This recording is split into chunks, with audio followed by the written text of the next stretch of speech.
So for chapter 14, we're going to look at the utilization of glucose and biosynthesis. We're going to focus on a couple of key topics. We're going to look at harnessing energy from glucose through glycolysis. We're going to examine fermentation under anaerobic conditions. We're going to talk about the synthesis of glucose from simpler compounds, so the reverse pathway of glycolysis, gluconeogenesis. And we're going to look at the oxidation of glucose in the pentose phosphate pathway. So the first thing we want to talk about is the fact that glucose is a great source of fuel. So there's lots of energy from oxidation. It can be efficiently stored in the polymer form, and many organisms and tissues actually use this to get what they need for energy and actually exclusively use glucose. So this glucose is a versatile biochemical precursor. Bacteria can use the glucose to build carbon skeletons out of amino acids or membrane lipids or nucleotides in your DNA and RNA, and then cofactors that are needed for metabolism.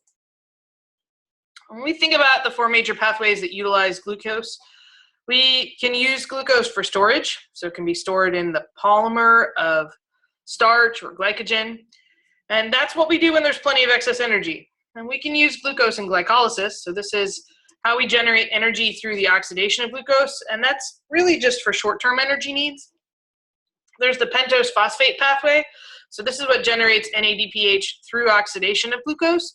And this is for the detoxification and the biosynthesis of lipids and nucleotides. And then we can also use it for the synthesis of structural polysaccharides. So these are those four pathways that we just discussed, shown here. And one of the things that we want to always keep in mind is that when we're studying glycolysis, it's this series of enzyme-catalyzed reactions where glucose gets converted into pyruvate. And of course, we can use that pyruvate to further aerobically oxidize, and it can also be used as a precursor in biosynthesis.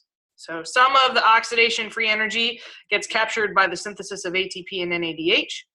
And if we're looking at glycolysis playing a larger role in the development of modern biochemistry, we can think about the way in which it plays a role for coenzymes, in the role of the discovery of ATP, potentially in the development of methods for enzyme purification, and of course, new generations of biochemists can study glycolysis to have an understanding of this mechanistic pathway. So this is the feeder pathway for glycolysis, and really the goal here is that you understand that there are multiple inputs.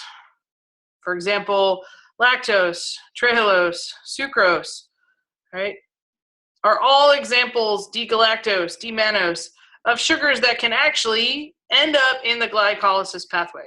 So this is your primary pathway where we're using dietary glycogen or starch, converting that to glucose 1-phosphate, converting that through isomerization to glucose 6-phosphate, adding a second phosphate after we've converted fructose 6-phosphate into the 5-membered form, and then my fructose bisphosphate is my intermediate, and finally I end up with glyceraldehyde 3-phosphate.